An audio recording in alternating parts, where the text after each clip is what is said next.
नमो अरिहन्ताणं नमो सिद्धाणं नमो आयर्याणं नमो उवजायाणं नमो सबसाहूणं भक्तार प्रणतमौलिमणिप्रभाणा मुद्योतकन्दलितपापतमोवितानम् सम्यक् प्रणम्य जिनपादयुगं युगादा वालम्बनं भवजले पतताञ्जनानाम् यः संस्तुतः सकलवाङ्मयतत्त्वबोधा दुद्भूतबुद्धिपटुभिः सुरलोकनाथैः स्तोत्रैर्जगत्कृतयचित्तहरैरुदारैः स्तोष्ये किलाहमपि तं प्रथमञ्जिनीन्द्रम् तुभ्यं नमस्त्रिभुवनार्तिहराय नाथ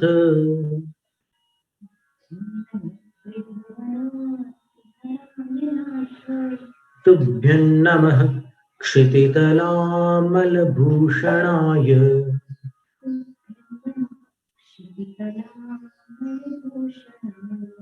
तुभ्यं नमस्त्रिजगतः परमेश्वराय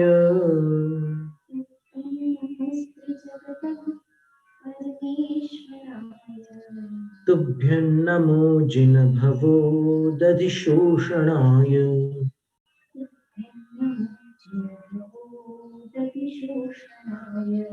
को विस्मयोत्रयदिनामगुणैरशेषैः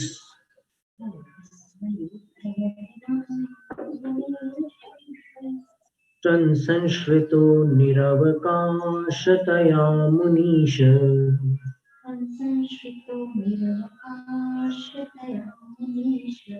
दोषैरुपात्तविविधाश्रयजातगर्वैः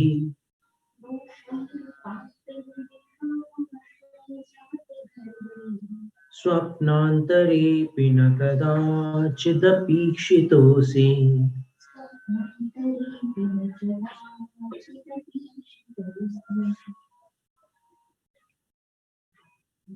अब अष्ट महाप्रातिहार्यों के साथ भगवान का स्तवन है। सर्वप्रथम अशोक वृक्ष 28वें काव्य में उच्चारण देखते हैं। उच्चैरशोकतर संश्रित मुन्मयूख मा भाति रूपममलं भवतो नितान्तम् स्पष्टोल्लसत् किरणमस्ततमोवितानम् बिम्बं रवेरिव पयोधर पार्श्ववर्ती।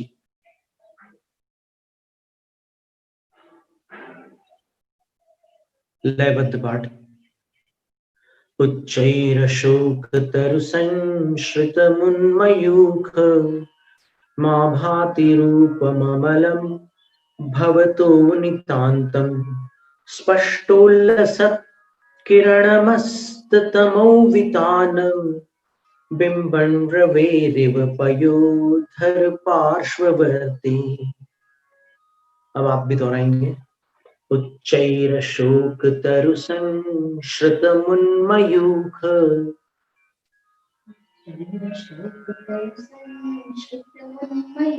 मा भाति रूपममलं भवतो नितान्तम्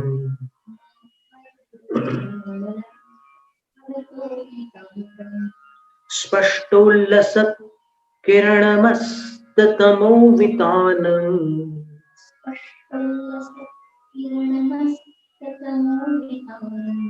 बिम्बं रवेरिव पयोधर पार्श्ववर्ती।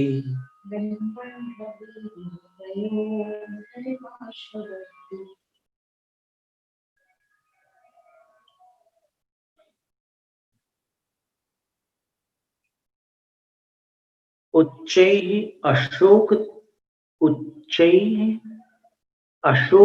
तरु संश्रितम, ऊंचे अशोक तरु के संश्रित अर्थात नीचे विराजमान। अशोक वृक्ष की ऊंचाई भगवान की ऊंचाई से 12 गुणित होती है। जैसे मानस स्तंभ की ऊंचाई भगवान से 12 गुणित होती है, उसी प्रकार अशोक वृक्ष की ऊंचाई भी भगवान से 12 गुनी होती है। तो भगवान 500 धनुष ऊंचे थे, अशोक वृक्ष जो है 500 से 12 गुना ऊंचा, यानी 6000 धनुष ऊंचा। तो ऐसे ऊंचे अशोक तरु के संश्रित अर्थात नीचे विराजमान भवतः रूपम, आपका रूप नितांतम आभाति, अत्यंत भाता है, अत्यंत शोभित होता है। आपका रूप कैसा है? तो आचार्य महाराज ने 2 विशेषण दिए। उन्मयूख, मयूख शब्द का अर्थ किरण होता है, और उन्मयूख का अर्थ होता है ऊपर उठती हुई किरणों वाला। उठ रही है किरणें जिससे, ऐसा आपका रूप। और कैसा है आपका रूप? अमलम, उज्जवल रूप है।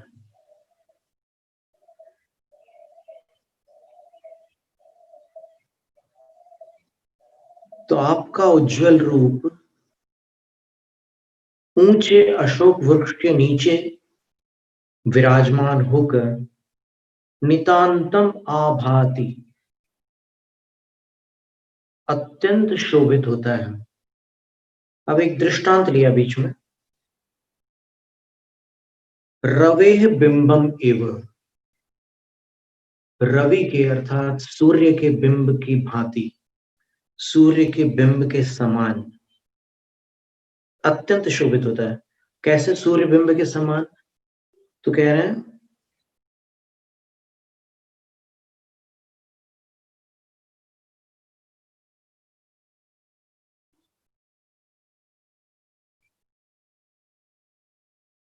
स्पष्टोल्लसत किरण, स्पष्टोल्लसत किरणम, स्पष्टतः उल्लसित है किरणें जिसकी, अर्थात जो किरणों से प्रकाशमान है, ऐसा सूर्य। और कैसा?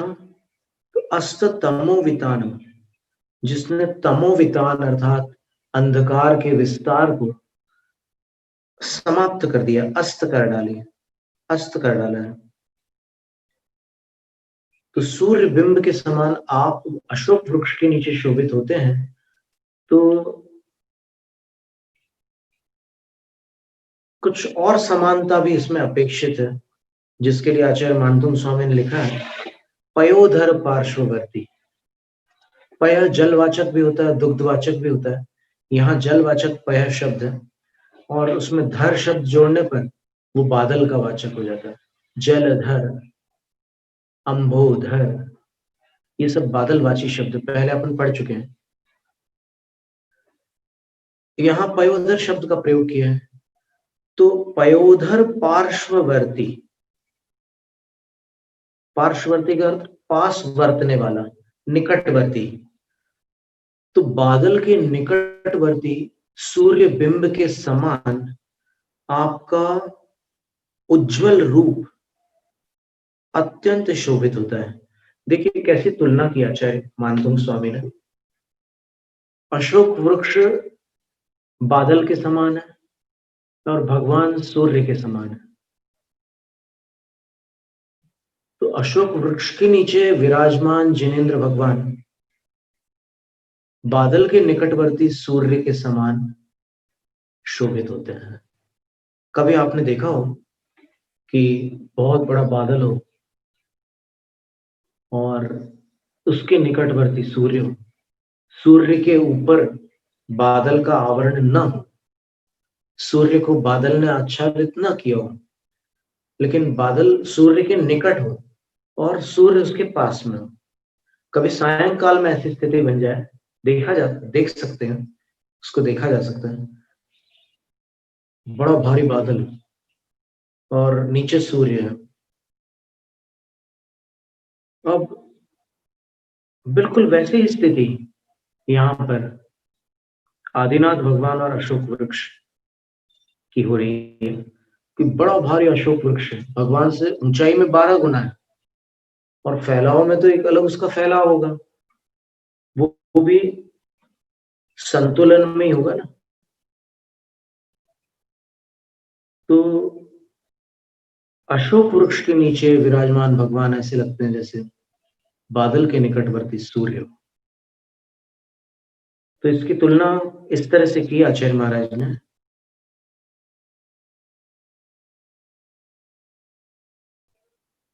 अशोक वृक्ष के विषय में तिलोय पंडिती ग्रंथ के आधार से अपन थोड़ा सा और जानकारी प्राप्त करते हैं।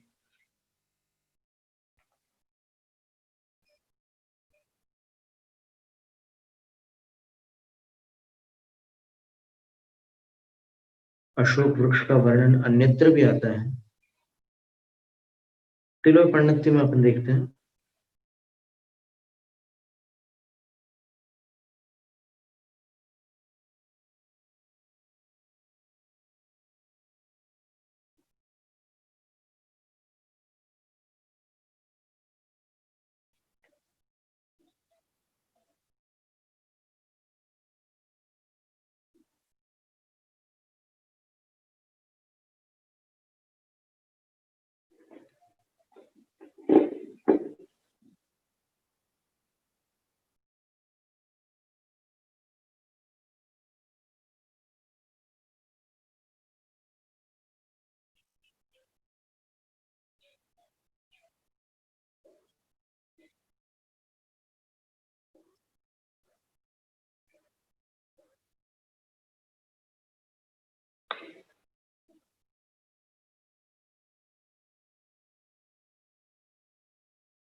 प्रातिहार्यों का वर्णन।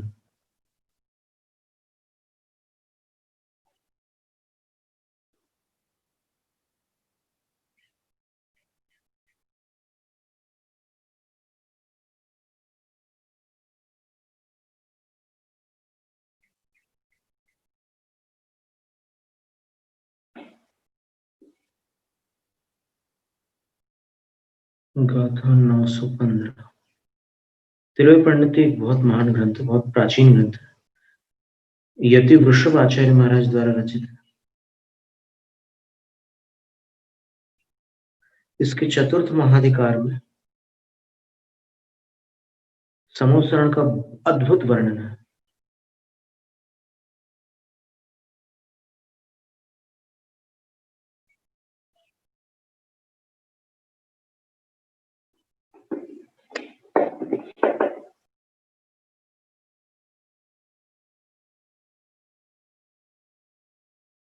ये देखिए, ये गाथा एक दी है इसमें, ये अपने को हमेशा स्मरण में रखनी है। जेसिन तरुण मूले अपाणम जान केवलम नाणम, जेसिन तरुण मूले uppannam जान केवलम नाणम, उसह पहुदिजनाणम तेची असोय रुखती।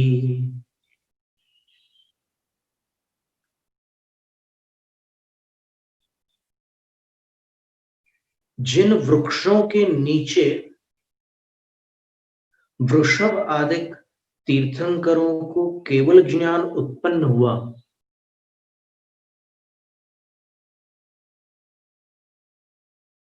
उन्हीं वृक्षों को हे भव्य जीवों तुम अशोक वृक्ष जानो।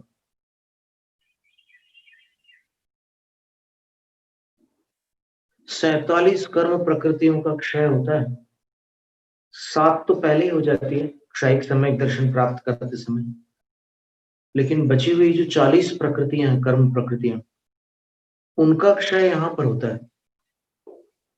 और फिर 13 नाम कर्म की प्रकृतियां भी नष्ट होती है। 3 आयु कर्म भी अयत्न साध्य अभाव को प्राप्त रहती है। अब उनको आयु का बंध होना ही नहीं है, केवल मनुष्य आयु है उनके उदय में भगवान की। तो 3 आयु तो अयत्न साध्य उनसे निर्वाण है उनका, न बंधेगी, न कभी उदय में आएगी, न कभी उनका क्षय करना पड़ेगा, वो अनायास ही दूर है। तो ऐसे 63 कर्म प्रकृतियों से रहित होकर तीर्थंकर केवली अवस्था को प्राप्त होते हैं। और जिस वृक्ष के नीचे ये घटना होती है उस वृक्ष को अशोक वृक्ष कहते हैं। भले ही वृक्ष की प्रजाति भिन्न भिन्न हो, लेकिन समवसरण में उसकी प्रतिकृति होती है।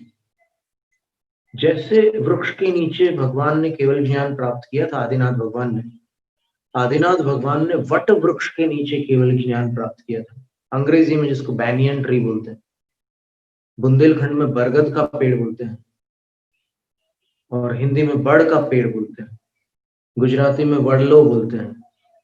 तो ये सब उसके नाम हैं। उस वृक्ष के नीचे जिसमें बहुत सारी ऐसी जटाएं जैसी रहती है, एरियल रूट्स बॉटनी में उसका नाम है, वो लटकते रहते हैं, और अगर वो जड़ ऐसे जमीन में चली जाए तो वहां फिर एक नया पेड़ खड़ा हो जाता है। सुनते हैं कि कोलकाता में एक ऐसा ही बरगद का पेड़ है जो बहुत बड़ा फैला हुआ क्षेत्र घेर करके फैला है। ऐसे हम लोगों ने और भी स्थानों पर देखा था। भोपाल से नेमावर जाते समय भी रास्ते में ऐसा एक वृक्ष मिला था। गुरु प्रयागराज में है वो वट वृक्ष जिसके नीचे आदिनाथ भगवान ने। इसकी चर्चा अपन बाद में करेंगे जी। ऐसे कई स्थान में होंगे जहां पर ऐसे बड़े बड़े वट वृक्ष हैं। तो आदिनाथ प्रभु ने वहां पर केवल ज्ञान प्राप्त किया था, तो वो उनका अशोक वृक्ष हो गया। सभी तीर्थंकरों के उस कैवल्य वृक्ष का नाम समवसरण में अशोक वृक्ष ही होता है, भले उनकी प्रजातियां भिन्न हो। पार्श्वनाथ भगवान ने बांस के पेड़ के नीचे केवल ज्ञान प्राप्त किया था। महावीर भगवान ने शाल वृक्ष के नीचे केवल ज्ञान प्राप्त किया था। और अलग अलग तीर्थंकरों ने अलग अलग वृक्षों के नीचे केवल ज्ञान प्राप्त किया था। अपन एक झलक उसकी भी देख लेते हैं कि कौन से तीर्थंकर ने किस वृक्ष के नीचे केवल ज्ञान प्राप्त किया। तो उनके नाम भी आचार्य यति वृषभ स्वामी ने यहाँ पर दिए हुए हैं। नग्गोह, नग्रोध, संस्कृत में वट वृक्ष का नाम न्यग्रोध भी होता है, न्यग्रोध। फिर अजितनाथ भगवान ने सप्तपर्ण वृक्ष के नीचे, शंभवनाथ भगवान ने शाल वृक्ष के नीचे, फिर अभिनंदन तीर्थंकर भगवान ने सरल वृक्ष के नीचे, सुमतिनाथ भगवान ने प्रियंगु वृक्ष के नीचे, पद्मप्र भगवान ने शीरीष वृक्ष के नीचे, सुपार्श्वनाथ भगवान ने नाग उतरु के नीचे, और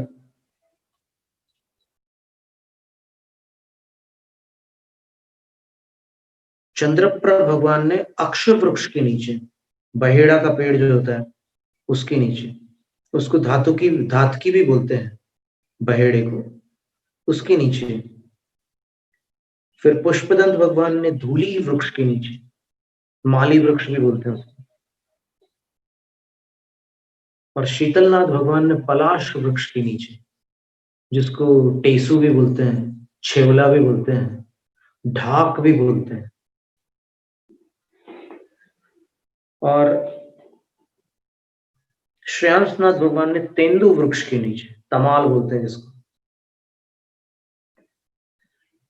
और वासुपूज्य भगवान ने पाटल वृक्ष के नीचे केवल ज्ञान प्राप्त किया,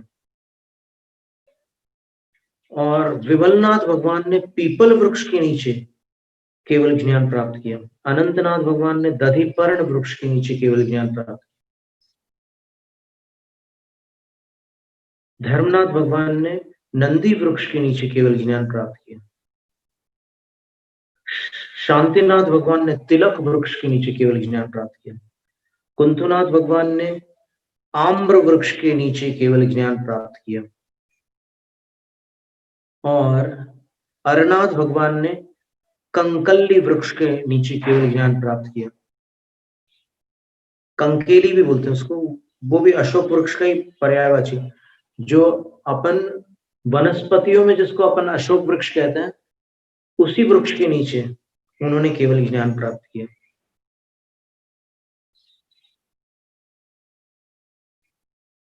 फिर मुनि सुव्रत भगवान ने चंपक वृक्ष के नीचे केवल ज्ञान प्राप्त किया। और नमिनाथ भगवान ने बकुल वृक्ष के नीचे, बकुल को मौलश्री भी बोलते हैं, उसके पुष्प वसंत ऋतु में संपूर्ण वातावरण में अपनी सुगंधि को व्याप्त करते हैं। पपोरा जी में जब आचार्य श्री का चतुर्मास हो रहा था सन 1986 में, तब वहां पर ये मौलश्री के वृक्ष, बकुल के वृक्ष लगे हुए थे, तो पूरे वातावरण में उसकी खुशबू रहती थी। फिर अरिष्टनेमि तीर्थंकर भगवान ने मेष श्रृंग वृक्ष के नीचे केवल ज्ञान प्राप्त किया। दीक्षा उन्होंने आम्रवन में ली थी। गिरनार जी में आप देखेंगे, वहां पर उनकी दीक्षा भूमि भी है, केवल ज्ञान भूमि भी है, निर्वाण भूमि भी है। 3 कल्याण वहां पर उनके गिरनार जी में हुए हैं। तो मेष श्रृंग नाम का जो वृक्ष होता है, उसके नीचे उनको केवल ज्ञान प्राप्त हुआ था। पार्श्वनाथ भगवान को इस तिलोई पंडित ग्रंथ के अनुसार धव वृक्ष के नीचे केवल ज्ञान प्राप्त हुआ है। और कुछ आचार्यों ने अन्य ग्रंथों में बांस के वृक्ष के नीचे केवल ज्ञान बतलाया है। और महावीर स्वामी ने शाल वृक्ष के नीचे केवल ज्ञान प्राप्त किया था। और इन अशोक वृक्ष पर मालाएं लटकती होती है, इन पर घंटों के समूह भी बड़े सुंदर ढंग से व्यवस्थित रहते हैं, और वायु के कारण वो घंटे अपने आप बजते हैं और मालाएं लहराती हैं। और उन अशोक वृक्षों पर पत्र और पल्लव, पल्लव का अर्थ पत्र ही होता है, तो पल्लव और पुष्प ये सब वहां पर समवसरण में होते हैं। और वस्तुतः समवसरण का जो अशोक वृक्ष होता है, वो पृथ्वी के परमाणुओं से बना होता है। उसकी आकृति देखकर कोई नहीं कह सकता कि ये पृथ्वी से बना है, वो बिल्कुल वनस्पति वत होता है। कोई भी देख करके तो कुछ पता चल ही नहीं सकता। उसमें जो पुष्पों की खुशबू होगी, वो सारी चीजें यथावत वनस्पति जैसी लगेगी, लेकिन रचना वैसी होती है। और पुष्पों से झुकी हुई शाखाओं से शोभित होते हैं वो अशोक वृक्ष। और फिर एक गाथा दी है जो हम आपको बतला चुके हैं, जिसका अर्थ नियणीय जिण उदयीणम बारस गुणि देहि सरिस उच्छेहा उसह जिण पहुदीनम असोय रुखा विरायन्ति। वृषभादिक तीर्थंकरों के ये जो 24 अशोक वृक्ष हैं, ये 12 गुणी देहि सरिस उच्छेहा, उनकी ऊंचाई जो होती है भगवंतों की, उनसे 12 गुणित ऊंचे ये अशोक वृक्ष होते हैं। उसह जिणप पहुदीनम असोय रुखा विराय, वहां पर शोभित होते हैं समवसरण में।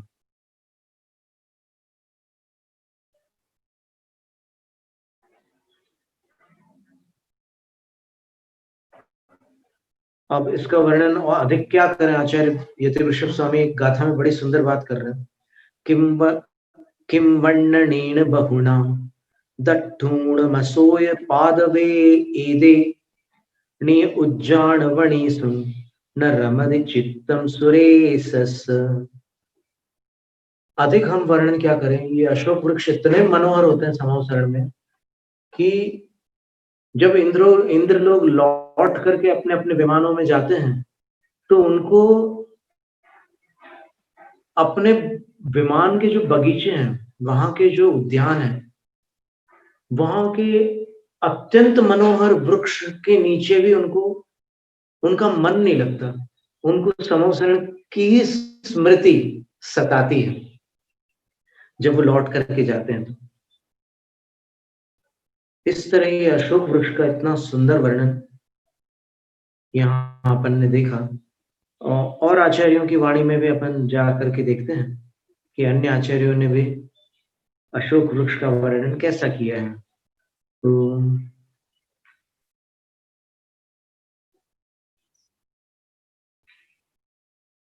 पूज्यपाद आचार्य महाराज ने देखिए कैसा वर्णन किया है, वो अपन देख लें एक बार।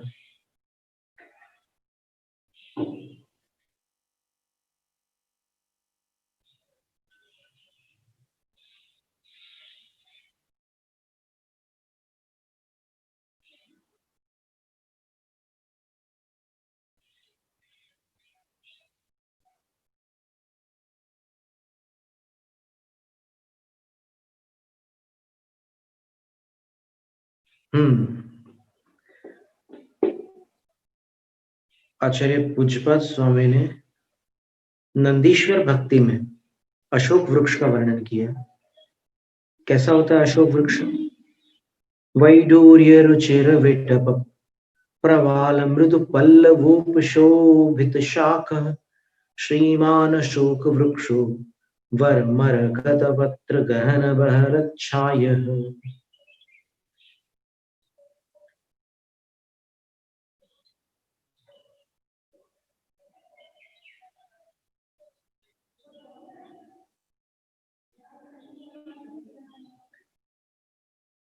वैडूर्य मणियों से वो अशोक वृक्ष विस्तृत होता है। अब ये तो संवत्सरण की महिमा है कि वहां पर वो सामान्य वनस्पति जैसे लगते हुए भी उसमें कुछ तो विशेषता रहेगी। तो वैडूर्य मणियों से युक्त होता है और उसके जो नवीन अंकुर होते हैं, उसमें से जो नए पत्ते उगते हैं, वो प्रवाल के अर्थात मूंगे के बने होते हैं। और मृदु पल्लवाश्च, उसके पत्ते एकदम कोमल होते हैं, छुएंगे तो एकदम कोमल लगेंगे। और उन कोमल पत्तों से शोभित उन वृक्षों की शाखाएं होती है अशोक वृक्ष की। और वह अशोक वृक्ष शोभा से संपन्न होता है। उसके पत्ते जो होते हैं वो मरकत मणि के होते हैं, एमराल्ड के। आप जानते होंगे मरकत मणि जो होता है वो हरे रंग का एक रत्न होता है, पत्ते हरे होते हैं, तो हरे रंग के पत्ते जो होते हैं वो मरकत मणि से बने होते हैं और इतने व्यवस्थित बने होते हैं कि उन पत्तों को देखकर ये अनुमान लगाना कठिन होता है कि ये वास्तविक है या फिर रत्नमय है। तो मरकत मणि से बने हुए पत्ते होते हैं। ये मरकत मणि जो होते हैं ग्रीन कलर के होते हैं, इसको हिंदी भाषा में पन्ना भी कहते हैं।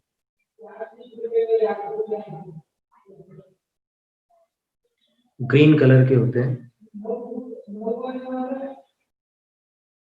तैर निर्मितानि पत्राणि तेषां गहनं संघातः तेन बहला घना छाया से। और उन पत्तों के कारण एकदम उसकी जो छांव होती है अशोक वृक्ष की, वो घनी छांव होती है।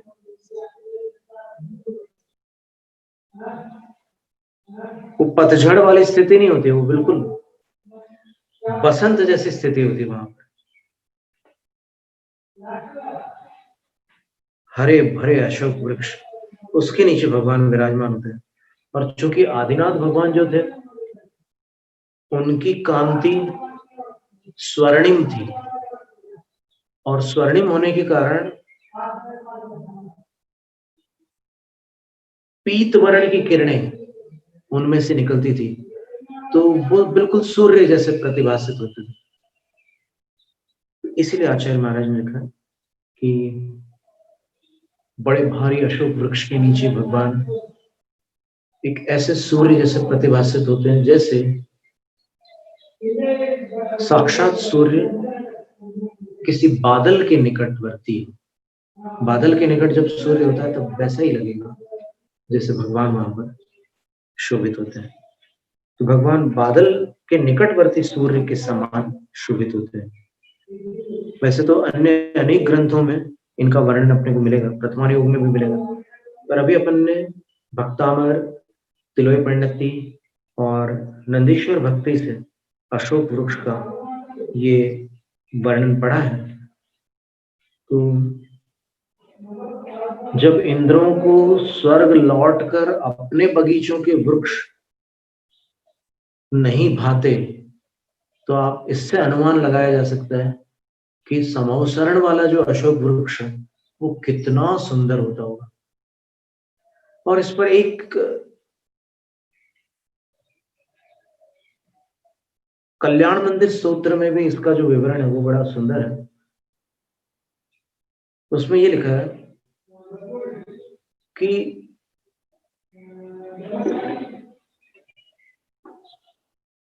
वो वृक्ष भले ही कोई और वृक्ष था और देखने से भी वो वृक्ष उस जाति का वृक्ष दिखाई देता है, लेकिन उसको अशोक वृक्ष ही क्यों कहते हैं?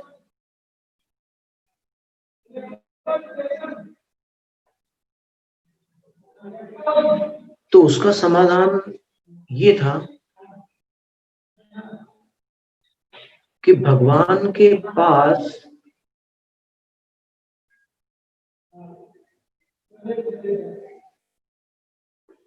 मनुष्य की तो बात छोड़ दीजिए, सैनिक पंचेंद्रीय जीवों की तो बात छोड़ दीजिए, भगवान के पास तो शोक हो ही नहीं सकता किसी को। वहां जिस पेड़ के नीचे भगवान ने केवल ज्ञान प्राप्त किया, उसकी जो प्रतिछवि है समवसरण में, उसका भी नाम अशोक पड़ जाता है। तो फिर बाकी जीवों का शोक कैसे भगवान के पास ठहर सकता है? भगवान के पास शोक नष्ट हो जाता है। और देखिए, जब भगवान शपक श्रेणी पर आरूढ़ हुए थे, केवल ज्ञान प्राप्त किया था, तब उन्होंने शोक नाम का एक कर्म होता है उसका भी क्षय किया था। भले ही उनने 63 प्रकृतियों का नाश किया हो, लेकिन फिर भी जिस पेड़ के नीचे उन्होंने शोक का क्षय किया, उस पेड़ का नाम भी अशोक वृक्ष। तो उसकी जाति कोई भी हो, भगवान आदिनाथ भगवान ने तो वट वृक्ष के नीचे केवल ज्ञान प्राप्त किया, और 24 तीर्थंकरों के वृक्षों के नाम भी अपन ने सुने। इन वृक्षों की एक महिमा बताई है, आप ध्यान से सुनना, अब ये बहुत काम की बात है। हरिवंश पुराण ग्रंथ में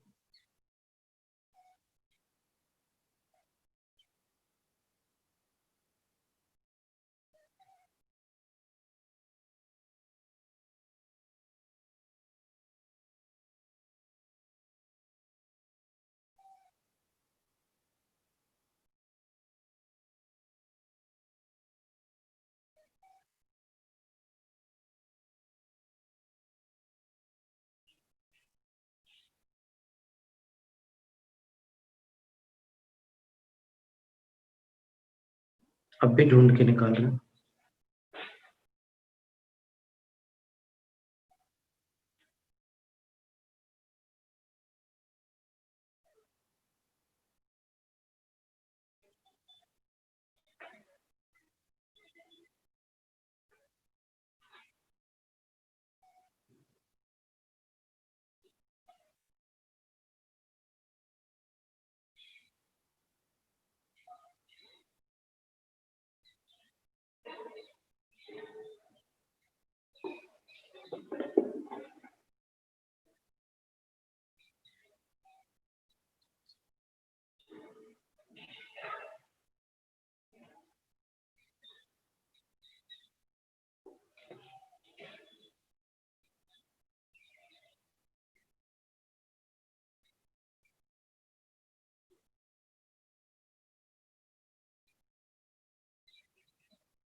आदिनाथ भगवान के विषय में आचार्य जिनसेन स्वामी ने लिखा है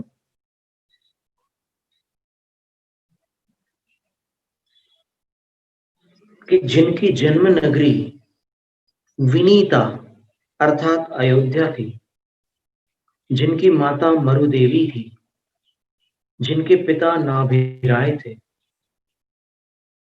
जिनका चैत्य वृक्ष वट वृक्ष था,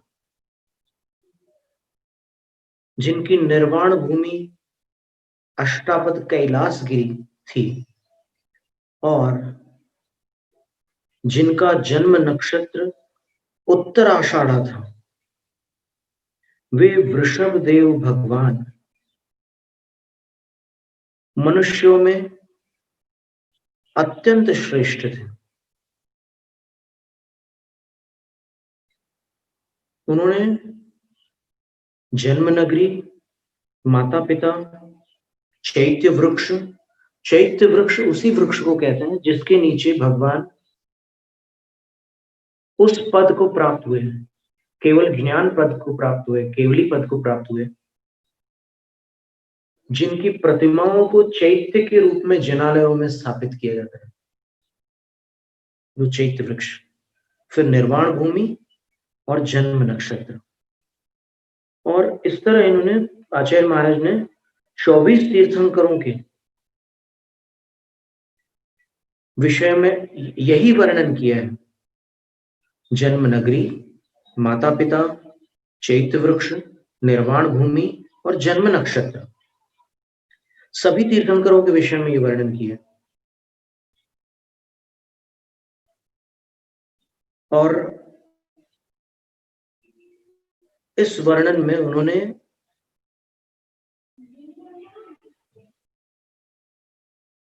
जो पंक्तियां लिखी है वो ध्यान देने योग्य है। अजितनाथ भगवान के विषय में उन्होंने इनका वर्णन करके अंत में लिखा कि ऐसे अजितनाथ भगवान सबके हर्ष के लिए हों। शंभुनाथ भगवान के वर्णन में लिखा है कि ऐसे शंभुनाथ भगवान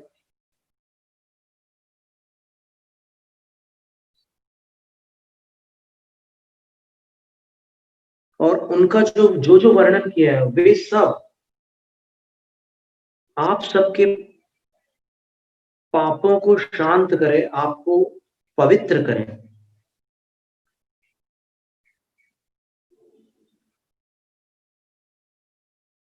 और अभिनंदन नाथ भगवान के विषय में लिखा है कि ये जितना भी वर्णन है, यानी आप सोचो कि सबसे पहले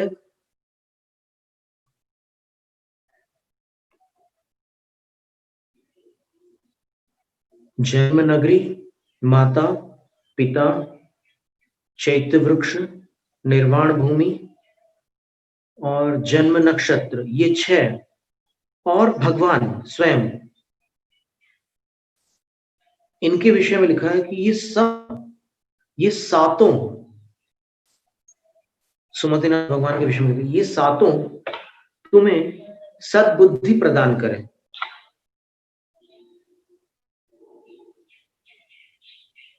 फिर पद्मप्रभ भगवान के विषय में लिखा है कि ये सातों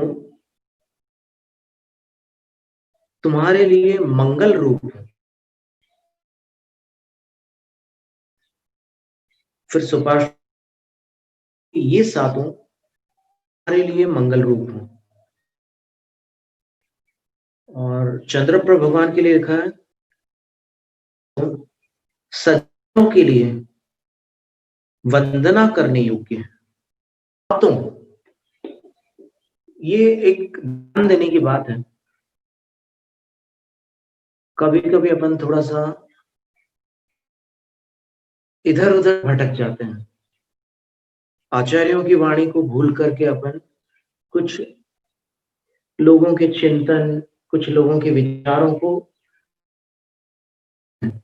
यहाँ आचार्य क्या कह रहे हैं ये ध्यान देने योग्य बात है। कह रहे हैं कि चंद्रप्रभ भगवान के लिए कि उनकी चंद्रपुरी नगरी जो वाराणसी से लगी हुई, बिल्कुल वाराणसी है, समझ लीजिए आप।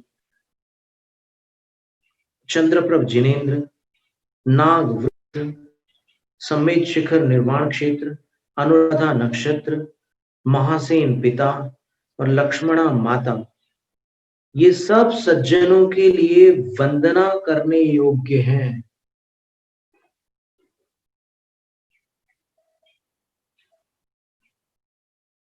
मुनि राजों के लिए तीर्थंकरों की जन्मभूमि को वंदनीय बताया है।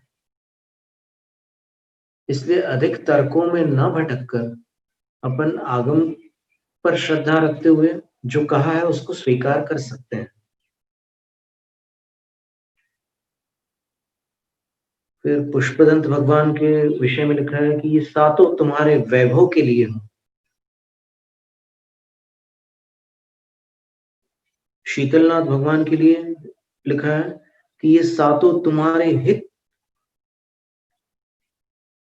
हित चाहने वाले हो, ये सातों। और फिर श्रेयांसनाथ भगवान के लिए लिखा है कि ये सब तुम्हें सुख प्रदान करने वाले हो, सातों। और वासुपूज्य भगवान के लिए लिखा है कि जन्मभूमि तथा निर्वाण भूमि चंपापुरी, तीर्थंकर वासुपूज्य जिनेन्द्र, जया माता, चैत्य वृक्ष पाटला, वसुपूज्य पिता और शतभिषा नक्षत्र, ये सब पूजनीय हैं। अब देखिए, अपन ने 24 में से आधे तीर्थंकरों के बारे में इसमें वर्णन अभी तक पढ़ा, तो इससे ये बात स्पष्ट हुई कि भगवान के वृक्ष मंगलकारी होते हैं। अभी अशोक वृक्ष की चर्चा चल रही है, तो उसको चैत्य वृक्ष कहा गया है। तो चैत्य वृक्ष मंगलकारी होते हैं। तो ऐसी स्थिति में अपन यदि कभी अपने को ऐसे वृक्ष देखने मिले, उस प्रजाति के वृक्ष देखने मिले, तो अपन यदि अपने को कंठस्थ हो जाएगी कौन से तीर्थंकर का कौन सा वृक्ष है, तो उन तीर्थंकर का भी स्मरण कर सकते हैं। उस वृक्ष का अपन अनादर नहीं कर सकते, ये बात भी अपन ध्यान में रख सकते हैं। तो भगवान का वृक्ष, उस प्रजाति का वृक्ष भले हो, लेकिन फिर भी वो वृक्ष जो कि भगवान से संबंध रख रहा है, किसी न किसी रूप में संबंधित है, इसलिए अपन भले वनस्पति कायिक है, भले उसका गुणस्थान मिथ्यात्व है, भले और बहुत सारी शास्त्रों के दिमाग की बातें हैं, वो ठीक है, लेकिन फिर भी यहां पर आप सोचिए ना, जब आचार्य कह रहे हैं कि ये सातों पूज्य हैं, तो माता भी पूज्य है, पिता भी पूज्य है, जन्म नगरी भी पूज्य है, निर्वाण भूमि भी पूज्य है, और चैत्य वृक्ष भी पूज्य है। तो ये सब कल्याणकारी है। इसलिए अपन अपनी कुछ धारणाएं जो पहले से बनी हुई है, उसमें आगम के आलंबन से जितना सुधार कर सके उतना कर ले। फिर क्रिया में जिसकी जितनी क्षमता होती है वो उतनी क्रिया कर पाता है, लेकिन श्रद्धा में तो अपन जैसे ही सही चीज पहचानते हैं वो चीज बैठ जाती है। कितनी सुंदर बात है। ये सब पूजनीय है, एकदम स्पष्ट लिखा हुआ है। फिर विमलनाथ भगवान के विषय में लिखा है कि ये सातों तुम्हारे शल्यों को दूर करें। शल्य रहते मन में, शल्य को दूर करें, ऐसा कह रहा। जैसे सम्यक दृष्टि जीवों में शल्य नहीं होती, लेकिन अब कौन जानता है कौन सम्यक दृष्टि है। लेकिन आचार्य महाराज ने एक प्रकार से आशीर्वाद दिया कि ये सातों तुम्हारे शल्य को दूर करें। विमलनाथ भगवान के विषय में कहा। फिर अनंतनाथ भगवान के लिए क्या कह रहे हैं? अयोध्या नगरी, सिंहसेन पिता, रेवती नक्षत्र, पीपल चैत्य वृक्ष, सर्वयशा माता, सम्मेद शिखर निर्वाण क्षेत्र और अनंतनाथ भगवान, ये सदा तुम्हें सद्बुद्धि प्रदान करे। कितनी सुंदर बात है। और आप सोचो कि 24 तीर्थंकर हैं, केवल 24 तीर्थंकर, नक्षत्र 27 होते हैं, और 24 तीर्थंकरों में कुछ तीर्थंकरों के नक्षत्र समान भी हैं, तो 24 से भी कम नक्षत्र हैं जो इन 7 की गणना में आ रहे हैं। अब कोई चेक कर लेना कि अपना नक्षत्र कौन सा और इसमें वो नक्षत्र आ रहे हैं कि नहीं आ रहे। हरिवंश पुराण के कौन से अधिकार में है ये?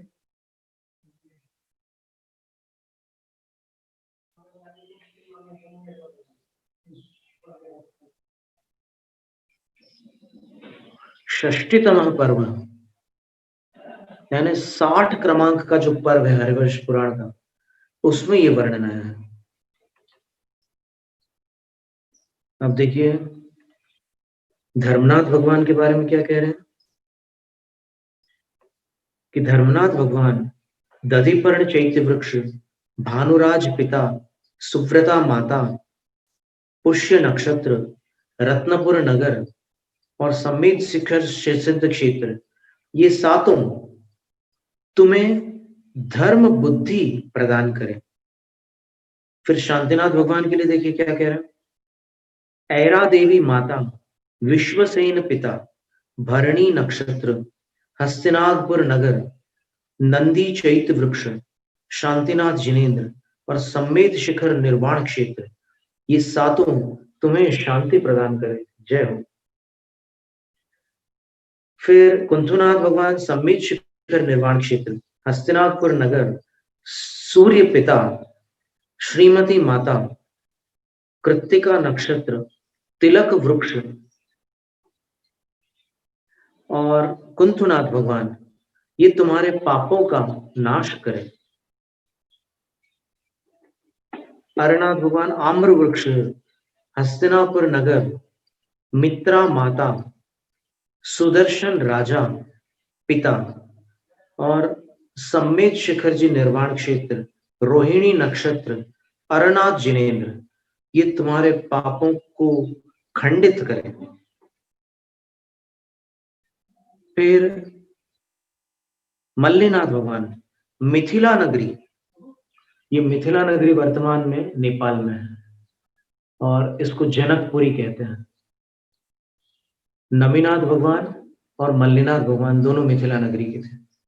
तो मिथिला नगरी, रक्षिता माता, कुंभ पिता, मल्लिनाथ जिनेन्द्र, अश्विनी नक्षत्र, अशोक वृक्ष और समेत शिखर निर्वाण क्षेत्र, ये सातों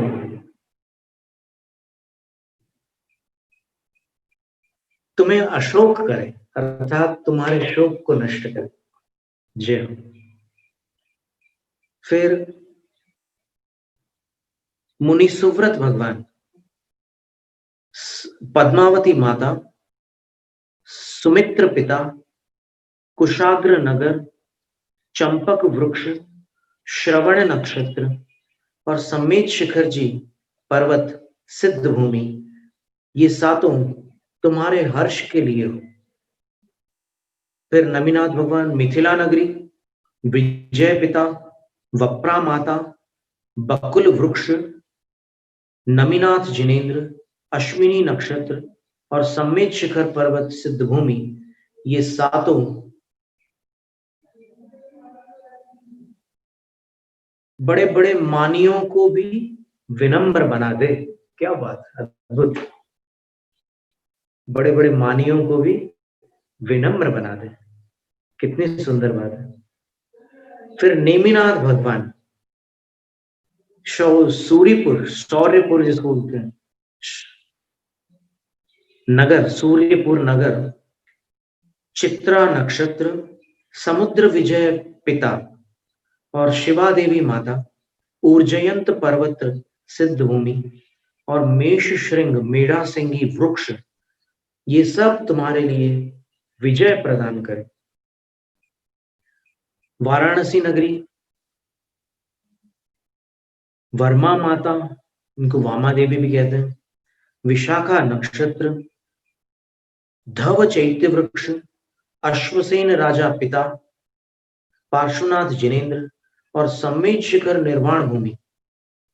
देखो इस 24 में शिखर जी से सर्वप्रथम मोक्ष जाने वाले अजितनाथ भगवान थे और शिखर जी से अंतिम मोक्ष जाने वाले पार्श्वनाथ भगवान थे। दोनों की टोंक पास पास में है, पार्श्वनाथ भगवान, अजितनाथ भगवान। प्रथम और अंतिम मोक्षगामी तीर्थंकर इस अवसर्पिणी के। ये सब तुम्हारे आनंद के लिए हो।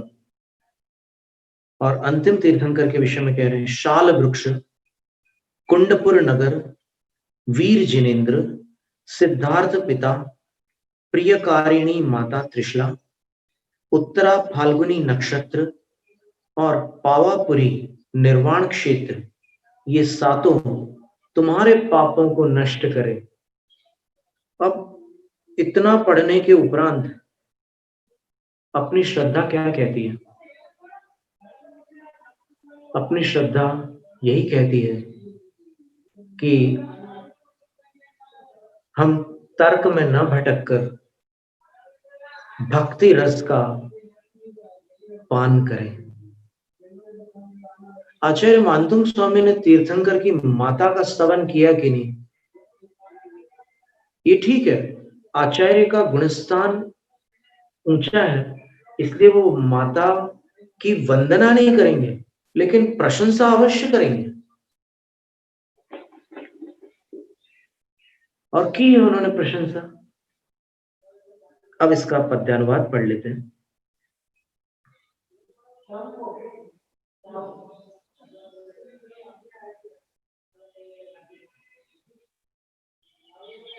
प्रथम प्रात्यार्य।